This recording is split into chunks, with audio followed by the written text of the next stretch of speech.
कामदेव और रामदेव नाम के दोनों जुड़वा भाइयों ने 1 साल गुरुजी से शिक्षा ग्रहण की। बहुत सारे तप और तपस्या करने के बाद दोनों ही सिद्ध साधु बन गए थे। जहाँ कामदेव लोगों को अच्छी बातें और महत्वपूर्ण ज्ञान देता था, वहीं रामदेव लोगों को ज्ञान के नाम पर ठगा करता था। दोनों की इसी विपरीत सोच की वजह से उनका आपस में तालमेल नहीं था। एक बार कामदेव हरिपुर नाम के एक गांव में जाकर एक बरगद के पेड़ के नीचे अपना आसन लगाकर बैठ जाता है।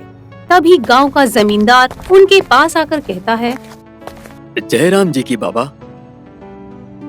बाबा, आप कुछ जलपान ग्रहण करना चाहेंगे? नहीं पुत्र, हमें किसी भी चीज की आवश्यकता नहीं है। ठीक है बाबा। लगातार कई दिनों तक कामदेव इसी बरगद के पेड़ के नीचे बैठा हुआ अपना तप करता रहता है। एक दिन उसके आसपास कुछ बच्चे खेल रहे होते हैं। तभी एक तेज रफ्तार आ रही साइकिल से बच्चों को चोट लगने ही वाली थी कि कामदेव अपनी शक्तियों से उस साइकिल को वहीं पर रोक देता है। ये दृश्य देख सारे गांव वाले आश्चर्यचकित हो जाते हैं। बाबा के चमत्कार की बात गांव में बिजली की रफ्तार से फैल जाती है। जमींदार भी ये बात सुनकर बाबा के पास आ जाता है। बाबा जी, हमें तो लगा था कि आप कोई आम साधु हैं, लेकिन आपकी शक्ति देखकर हमें मालूम हुआ कि आप तो कोई सर्वश्रेष्ठ ज्ञानी हैं। बाबा जी, हम चाहते हैं कि आप इसी गांव में रहकर इस धरती को स्वर्ग की तरह पावन कीजिए। पुत्र, अगर तुम सब चाहते हो तो मैं जरूर इस गांव में रहूंगा और सबको श्रेष्ठ राह दिखाऊंगा। तब तो आप ही हमारे लिए भगवान हो गुरुजी। ईश्वर से श्रेष्ठ कुछ भी नहीं है और ईश्वर सदैव स्वर्ग में वास करते हैं। इसीलिए हमेशा कर्म ऐसे करो कि जीवन जीते हुए भी आपको स्वर्ग की प्राप्ति हो और मृत्यु के बाद भी आपको स्वर्ग की सीढ़ी का रास्ता मिले। क्या हम पापियों को स्वर्ग की सीढ़ी का रास्ता मिल सकता है? जरूर मिल सकता है। अपने अच्छे कर्मों से हर इंसान स्वर्ग की प्राप्ति कर सकता है। कामदेव की वचन सुनकर सभी लोग उनकी वाह वाह करने लगते हैं। इसी तरह अब रोज गांव वाले बाबा कामदेव का प्रवचन सुनने के लिए रोज वहां इकट्ठे होने लगे। बाबा, मैं आपके लिए ये सोने का हार लाया हूँ, कृपया इसे ग्रहण कीजिए। वत्स, अगर तुम मुझे खुश करना चाहते हो तो ये सोने का हार किसी अनाथ आश्रम में भेंट कर दो। समझो, ये हार मुझे ही मिल गया। बाबा को धन दौलत का जरा भी मोह नहीं था। रोज जितना दान आता था वो सारा धन बाबा गरीबों में बांट दिया करते थे। एक दिन कामदेव के इस कार्य की खबर उसके भाई रामदेव को पड़ती है और वो बोलता है, अच्छा, तो स्वर्ग की सीढ़ी का रास्ता दिखाकर मेरा भाई लोगों को अपनी ओर आकर्षित कर रहा है। जरा मैं भी तो जाकर देखूं कि आखिर कितनी लोकप्रियता मिल गई है मेरे भाई को। इतना कहकर रामदेव अपना भेष बदलकर कामदेव के प्रवचन के समय में भक्तों के बीच में बैठ जाता है। और जैसे ही प्रवचन खत्म होता है और लोग ढेर सारा धन और कीमती सामान कामदेव को देते हैं, ये देख रामदेव मन ही मन सोचता है, मेरी शक्ल मेरे भाई कामदेव जैसी ही है, तो क्यों ना अब जुड़वा होने का फायदा उठा लिया जाए। यहाँ किसी को पता नहीं है कि मैं कामदेव का हम शक्ल हूँ। सारा धन पाने के लिए मुझे सिर्फ इतना सोचना है कि कामदेव को रास्ते से कैसे हटाया जाए। फिर रामदेव ने सोचा कि लोगों को धोखा देने के लिए कामदेव का मुखौटा पहनना होगा। जो कामदेव बोलता है वही बोलना होगा। इतना सोचकर रामदेव कामदेव को रास्ते से हटाने की योजना बनाता है। अमावस की काली रात में जब कामदेव गहरी नींद में सोया होता है, तभी रामदेव अपने साथियों के साथ कुटिया में आता है और बेहोशी की दवा देकर कामदेव को बेहोश कर देता है और बाबा कामदेव को एक दूर गुफा में बंदी बना देता है और खुद कामदेव की जगह पर आराम से सो जाता है। अगली सुबह गांव के कुछ लोग फल फ्रूट लेकर कामदेव के पास आते हैं। बाबा जी, भोर हो गई है, उठ जाइए। ये लीजिए ताजे फल, ग्रहण कीजिए। हाँ, आप ये यहीं रख दीजिए, मैं अभी ग्रहण कर लेता हूँ। जी बाबा जी। इतना कहकर सब वहाँ से चले जाते हैं। रामदेव आराम से ताजा ताजा फलों को खाता है, जिसके बाद प्रवचन करने के लिए बरगद के पेड़ के नीचे बैठ जाता है।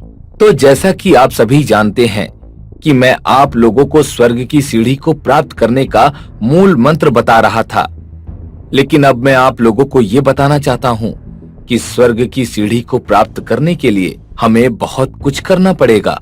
बहुत कुछ मतलब? बहुत कुछ मतलब हवन, पूजा और अन्य कई चीजें। इन सभी चीजों को करना पड़ेगा। रामदेव की बात सुनकर भीड़ में बैठी गीता कहती है, बाबा जी, आप जो कहेंगे हम वो करने के लिए तैयार हैं। बस आप कहिए हमें क्या करना है। मुझे आपसे यही उम्मीद थी, किंतु इसके लिए मुझे ढेर सारे धन की आवश्यकता होगी। क्या आप सभी लोग इसका प्रबंध कर सकेंगे? बाबा जी, आप जो कहेंगे हम वही करेंगे। आपसे ज्ञान प्राप्त करके हमें स्वर्ग की सीढ़ी जो मिलने वाली है। इससे बढ़कर हमारा सौभाग्य और क्या होगा। हम आपकी मदद करने के लिए पूर्ण रूप से तैयार हैं। बस आप हमें आदेश दीजिए कि आपको क्या चाहिए। वाह वाह मेरे भाई कामदेव, तूने जो जमा जमाया राजपाट मुझे दे दिया। अब तो मैं बस प्रवचन करके स्वर्ग की सीढ़ी के नाम पर लोगों से मोटी मोटी रकम इकट्ठा करूंगा। इतना सोचकर रामदेव बहुत सारा धन और कीमती चीजें गांव वालों से मंगवाता है और सभी गांव वाले आपस में विचार विमर्श करके सारी चीज लाने का फैसला करते हैं। शाम तक रामदेव के कहे अनुसार सारी चीजों को बाबा के दरबार में पेश किया जाता है, जिसके बाद रामदेव कुछ हवन पूजन करने का झूठा पाखंड करता है। ऐसे ही दिन गुजरते चले जाते हैं। अब हर दिन रामदेव पैसे, जेवरात और अन्य चीजों की मांग करने लगता है। इन सभी बातों पर गौर करते हुए एक दिन जमींदार अपनी बीवी से कहता है, सीता, तुम देख रही हो, कुछ दिनों से बाबा के स्वभाव में परिवर्तन आ गया है। आजकल वो हमसे कुछ ज्यादा ही धन की मांग कर रहे हैं। हाँ, बाबा जी तो हमारे दिए हुए धन को कभी हाथ भी नहीं लगाते हैं और गरीबों में बांट दिया करते थे। तुम ठीक कह रही हो, पर हम कह भी क्या सकते हैं। आखिर हम सबको स्वर्ग की सीढ़ी का रास्ता भी बाबा ही बताने वाले हैं। हाँ, पता नहीं क्यों सीता, मुझे दाल में कुछ काला नजर आ रहा है। ऐसा लग रहा है जैसे ये बाबा जी हमारे बाबा जी है ही नहीं। अगर आपको कुछ संदेह है तो इस बात का पता कीजिए ना। हाँ, मैं इस बात का पता लगा कर ही रहूंगा। इतना कहकर जमींदार वहाँ से चला जाता है। शाम ढलने के बाद जब अपना प्रवचन पूरा करने के बाद रामदेव कुटिया में आराम करने के लिए जाता है, तभी जमींदार चुपके से उसकी कुटिया के पास जाता है और अंदर जाकर देखता है कि रामदेव मदिरा का सेवन कर रहा होता है। ये देखकर उसकी आंखें फटी की फटी रह जाती हैं। जिसके बाद रामदेव अपनी कुटिया से निकलता है। उसे बाहर आता देख जमींदार छुप जाता है। जिसके बाद रामदेव उस गुफा की तरफ जाने लगता है जहाँ पर उसने बाबा कामदेव को बंदी बनाकर रखा था। जमींदार भी पाखंडी बाबा का पीछा करते करते गुफा तक पहुँच जाता है। गुफा में पहुँचते ही रामदेव कामदेव से कहता है, कैसे हो मेरे जुड़वा भाई? तुम्हें पता है, तुम्हारे दिखाए हुए स्वर्ग की सीढ़ी वाले रास्ते के चलते लोगों को अब मैं कितना आकर्षित कर चुका हूँ और उनसे इस बदले में मोटा पैसा भी ले रहा हूँ। ये तुम ठीक नहीं कर रहे हो भाई। क्या सही क्या गलत, ये तो स्वर्ग में जाकर ही पता चलेगा। इसकी चिंता यहाँ क्यों करना? मगर हाँ, किसी ने सच ही कहा है कि ज्ञान के माध्यम से आप किसी को भी बेवकूफ बना सकते हो और किसी का जीवन भी संवार सकते हो। रामदेव, तुम बहुत गलत कर रहे हो। अपनी साधु शिक्षा का गलत उपयोग करके लोगों के जज्बातों के साथ खिलवाड़ करना बहुत ही गलत बात है। अगर मैं गलत हूँ तो नरक में जाऊंगा, और क्या। मैं तेरे इन अनपढ़ गांव वालों जैसा नहीं हूँ कि स्वर्ग की सीढ़ी के लिए सब कुछ दान देने को तैयार हो जाऊं। अभी भी वक्त है भैया, सुधर जाओ। कहीं गांव वालों को तुम्हारे इस छल कपट का पता चल गया तो वो तुम्हें जीते जी नरक में भेज देंगे। नरक में जब जाऊंगा तब जाऊंगा, किंतु अभी तो मैंने अपने जीते जी इनको लूटकर अपना जीवन स्वर्ग जैसा बना ही लिया है। देखो, सच्चाई कभी छुपाई नहीं जाती। सच एक दिन सामने आकर ही रहता है।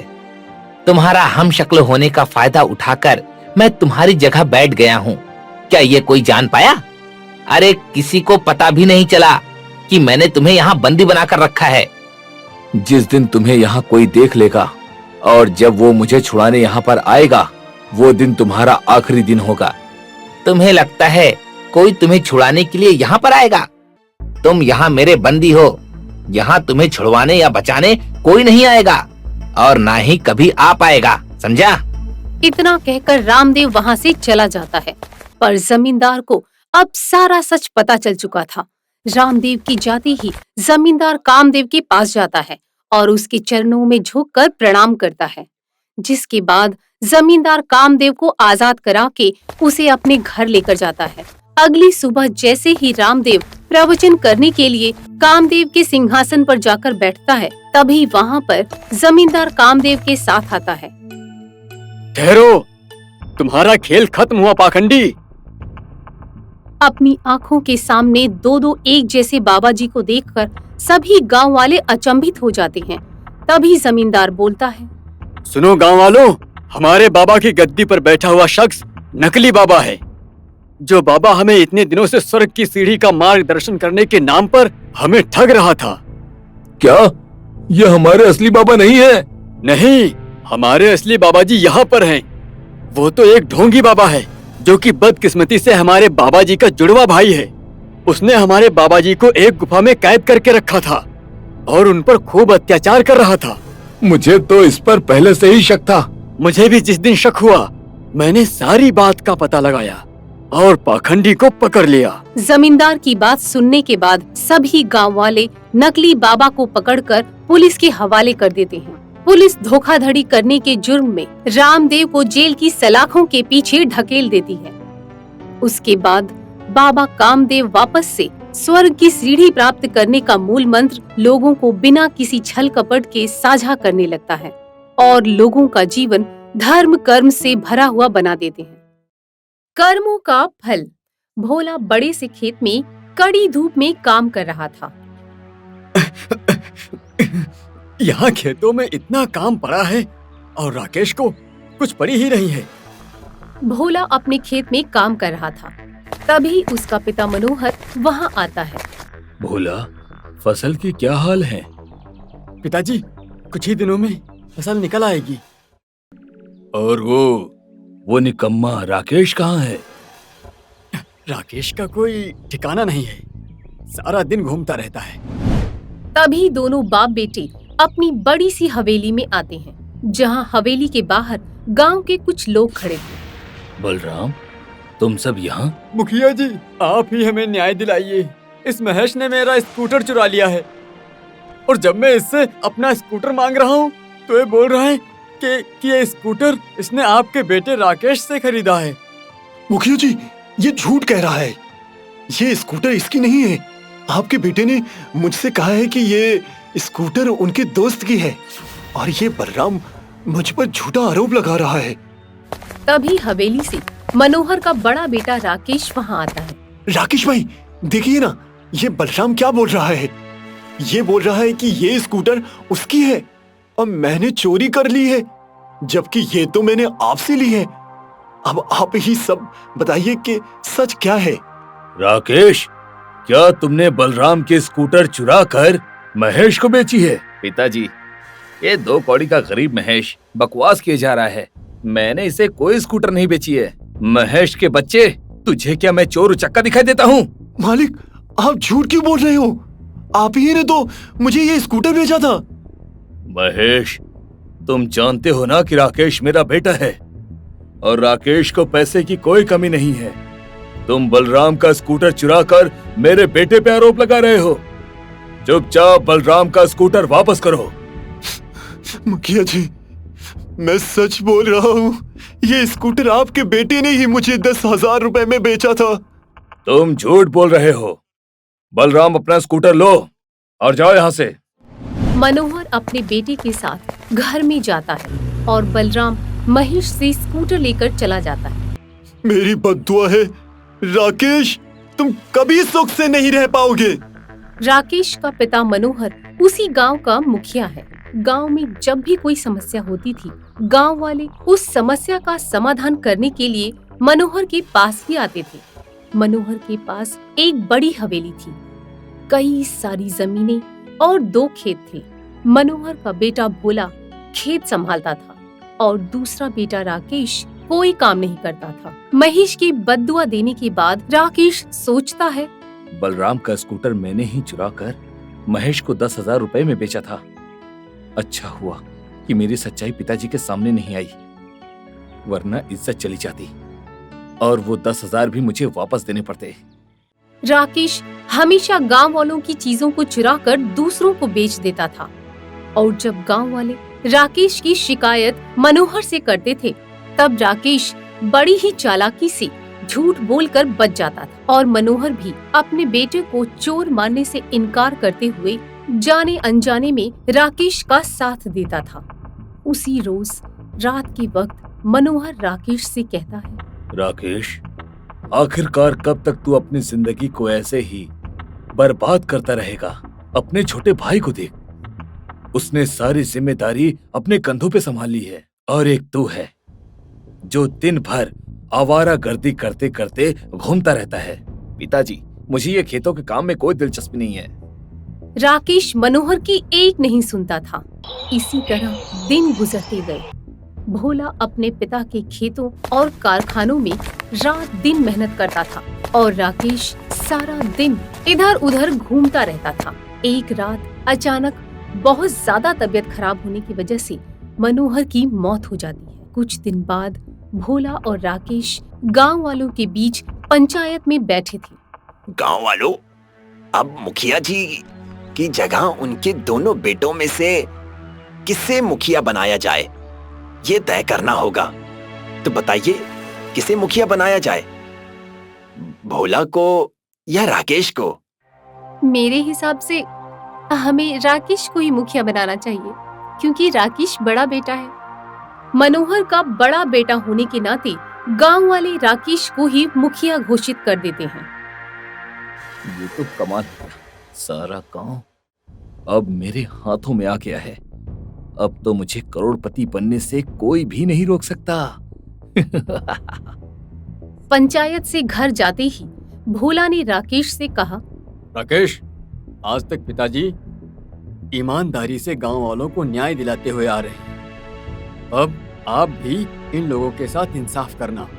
इंसाफ? भोला, अब तू देखता जा कि मैं इन गांव वालों को कैसे बेवकूफ बनाता हूँ और कैसे इनका सब कुछ छीनता हूँ। अगले दिन राकेश अपने 2 नौकरों के साथ गांव के रोहन नाम के एक आदमी के खेत के पास आता है। रोहन खेत में काम कर रहा था। रोहन, ये खेत किसका है? मुखिया जी, ये खेत मेरा है। ठीक है, आज रात को इस खेत के पेपर लेकर मेरे घर आ जाना और ये खेत मेरे नाम कर देना। ये क्यों कह रहे हो मुखिया जी? मैं बर्बाद हो जाऊंगा। अगर आज रात को ये खेत मेरे नाम नहीं हुआ तो कल से गांव में तेरा और तेरे परिवार का पता भी नहीं चलेगा, समझ गया? धमकी देकर राकेश वहां से चला जाता है। नहीं, मैं अपने परिवार को कुछ नहीं होने दूंगा। मैं ये खेत मुखिया जी के नाम कर दूंगा। इसी तरह राकेश गांव के और लोगों के पास जाकर उन्हें डरा धमकाकर उनका घर, जमीन, खेत और संपत्ति अपने नाम करवा लेता। सब राकेश के डर से अपना सब कुछ राकेश के नाम कर देते हैं। एक रात कई गांव वाले राकेश के घर अपनी जमीन के पेपर्स लेकर आते हैं और सब राकेश के नाम कर देते हैं। भाई, ये लोग आपको अपनी जमीन के पेपर क्यों दे रहे हैं? कहीं आपने इनके साथ कुछ गलत तो नहीं किया है? भोला, मैं भला इनके साथ क्या गलत करूंगा? अगर तुमने इनके साथ कुछ भी गलत किया तो मुझसे बुरा कोई नहीं होगा, याद रखना। ये भोला कहीं मेरे रास्ते का कांटा न बन जाए। गांव वाले अपने पेपर्स देकर रोते हुए वहां से बाहर आते हैं। गांव वालों, राकेश मुखिया तो बड़ा जालिम है। इसने हमारी जीवन भर की जमा पूंजी हमसे छीन लिया। ये तो गांव का मुखिया बनकर हमारी बर्बादी का जरिया बन गया है। गरीब गांव वाले राकेश मुखिया से काफी डरे हुए थे। एक दिन राकेश नकली पेपर्स बनाकर मनोहर की सारी संपत्ति अपने नाम करके भोला और उसकी पत्नी को अपने घर से निकाल देता है। ये देखो, पिताजी ने मरने से पहले सारी संपत्ति मेरे नाम कर दी है। चलो अब निकलो यहाँ से। जेठ जी, आप हमें ऐसे ही घर से नहीं निकाल सकते। इस घर में भोला जी का भी बराबर का हिस्सा है। तुमने सुना नहीं मैंने क्या कहा? ये पेपर देख, इसमें साफ साफ लिखा है कि पिताजी ने अपनी सारी संपत्ति केवल मेरे नाम की है। चलो अब निकलो यहाँ से। भाई, ऐसा मत कीजिए, हम कहाँ जाएंगे? तुझे पता है ना, गांव के बाहर पिताजी का एक छोटा सा झोपड़ा है।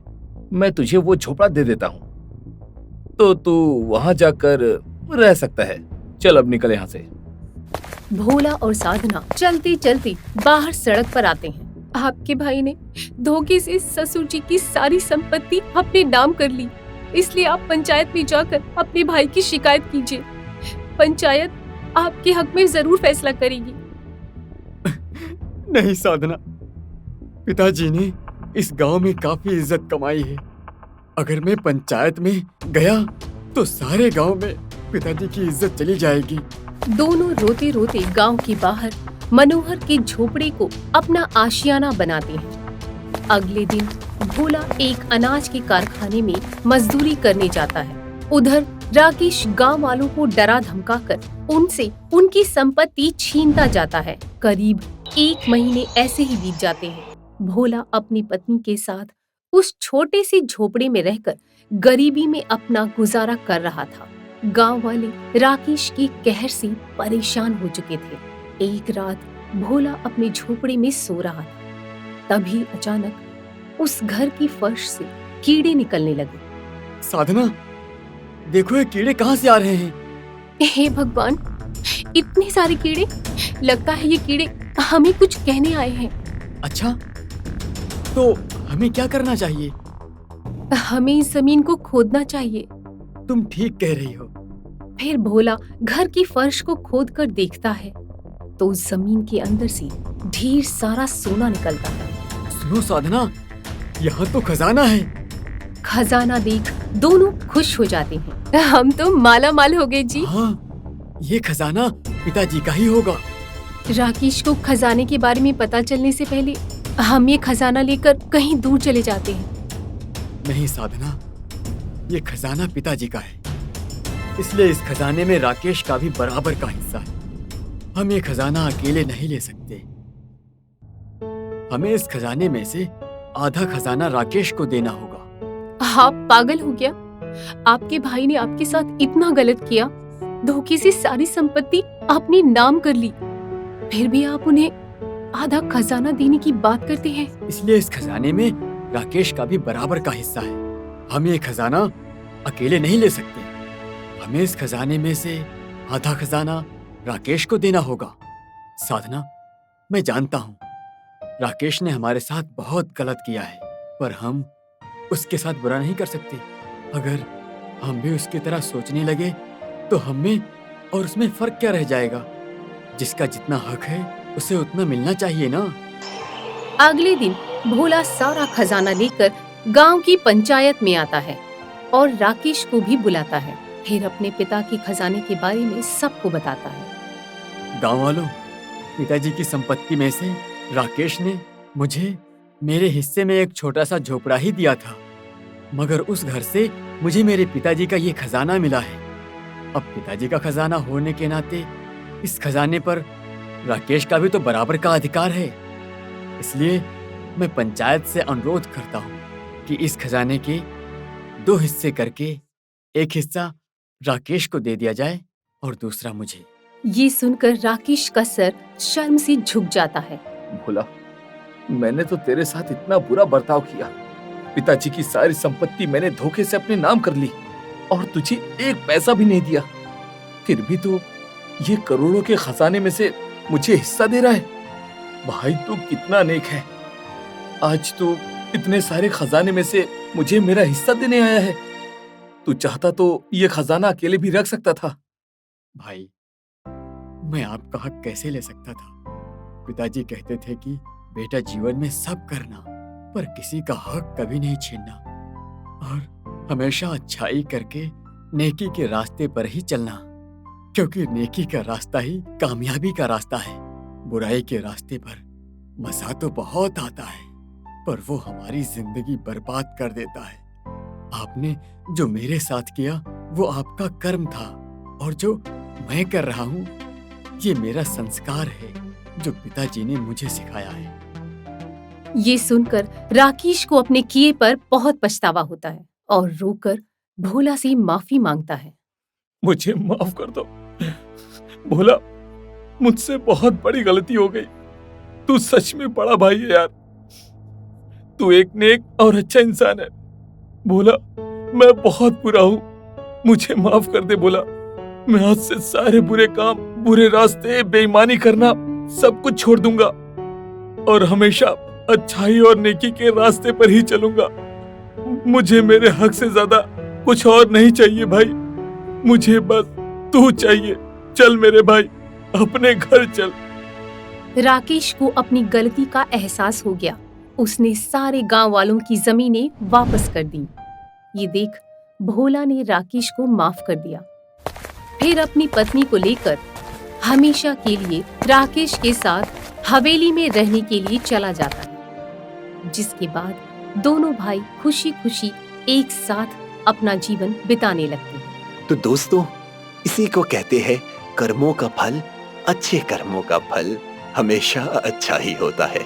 जैसे आज भोला को अच्छे कर्मों का फल अच्छा मिला और उसके भाई की आंखें खुल गई। उम्मीद करता हूँ आपको ये कहानी पसंद आई होगी।